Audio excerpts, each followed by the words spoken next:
Jennifer Flowers, Monica Lewinsky. Who's the gal that actually sued him? I can't remember what her name was.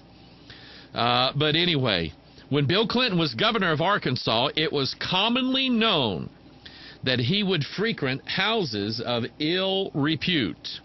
Okay? And by the way, he's not the first politician to ever be like this. JFK, there's a book. I have the book. I've started reading it.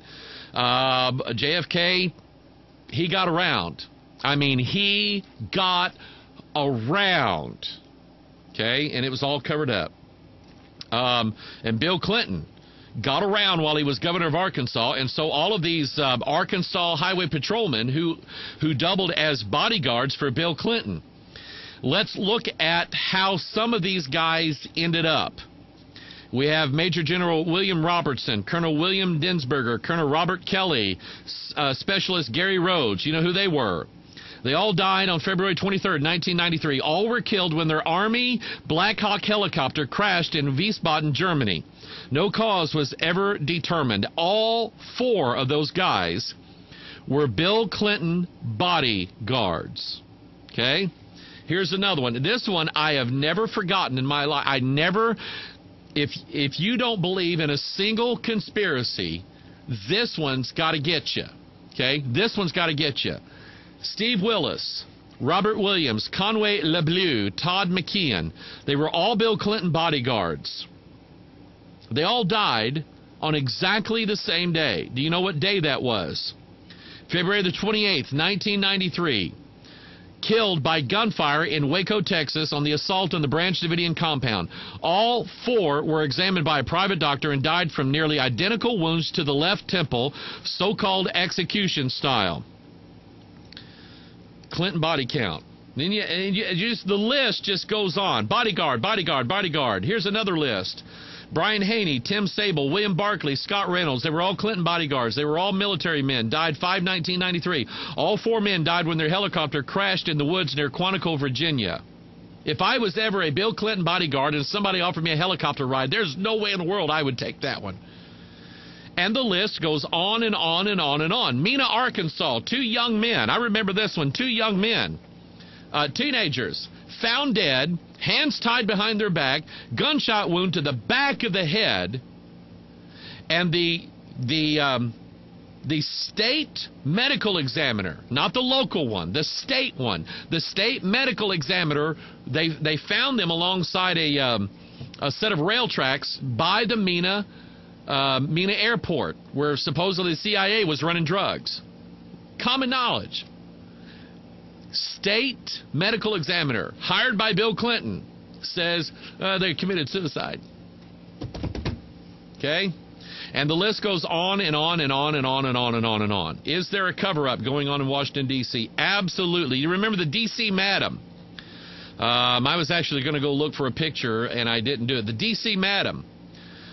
She was a woman. She ran a high-class, politicians only, and heads of state only call service in Washington, D.C.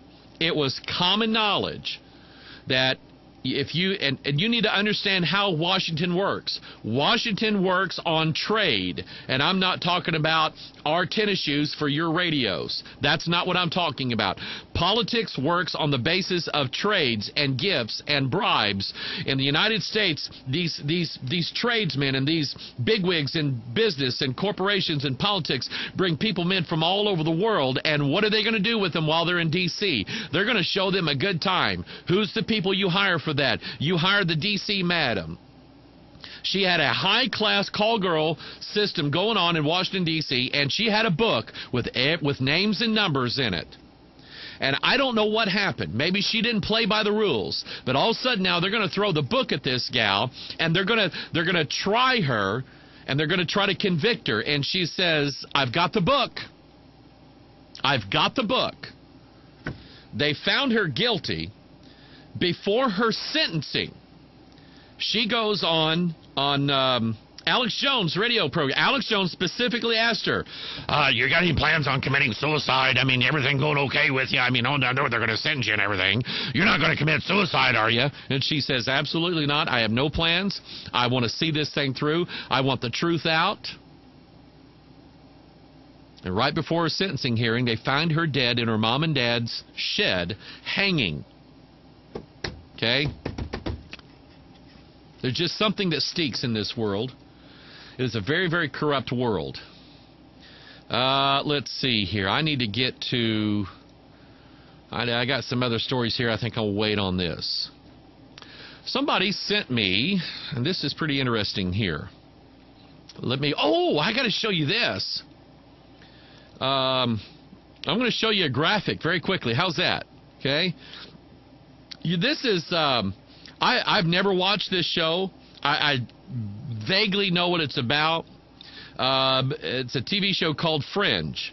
It's one of these programs that deals with the paranormal, the supernatural, aliens, parallel universes, quantum, there's a gateway that can be open. I mean, the whole, it just kind of follows the whole plot thing. And somebody sent me a link to a YouTube video of the introduction to the TV show. And they said, Pastor Mike, you got to take a look at it. And so here it is right here. Okay, there's just this one little clip here of this hand. Okay, and it's only up there, just briefly. And you go, well, what's up with that? Let me show it to you again. What do you see? It's a hand, dummy, a thumb, and 5 fingers. A thumb and 5 fingers. How many is that? That kind of reminds me of, the Giants. Just finished the 3rd video of the Giants. It's out on YouTube. We have them already available on DVD. If you'd like a copy of them, just get a hold of our ministry. And if you'll sow a seed into our ministry, God will return to you. No, wouldn't do that. Okay. Somebody sent me this. This is Ed Young. This is the guy who puts a bed on his stage at church. And he says that sex is worship. This is that guy. Okay? Sex is worship. Now, and then he's the one that did the bed in, the sleep in. He's the guy that got up on the roof of his church to exploit Jesus Christ. That's what he was doing. He was exploiting Jesus Christ. It was a gimmick. It was a, what do they call it? I can't remember. But anyway, that's what it was. It was to get noticed is what it was. That's what harlots do, by the way. Harlots love to get on TV and get noticed. That's what they do. And so Ed Young is up with his wife in a bed on the roof of their church for, 24 hours, 7 days, something like that. And they talk about if 7 days with you and your wife or you and your partner or whatever, okay? Absolutely ridiculous. So that's Ed Young. Now, I will say this. That is probably the ugliest suit I have ever seen in my life. Okay? That looks like something Pat Robertson wore in 1973. I think that is the exact same suit as what Pat Robertson wore in 1973. Now, he's doing a sermon series called Wild. And I'm going, and the guy that sent it to me is saying, Pastor Mike, he's got a thing on dogs, and he's comparing dogs, and I haven't listened to that part of the sermon yet.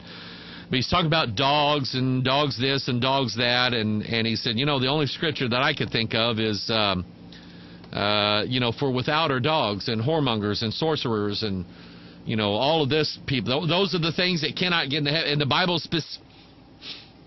I know you're going to write me an email. I know somebody's going to write me an email.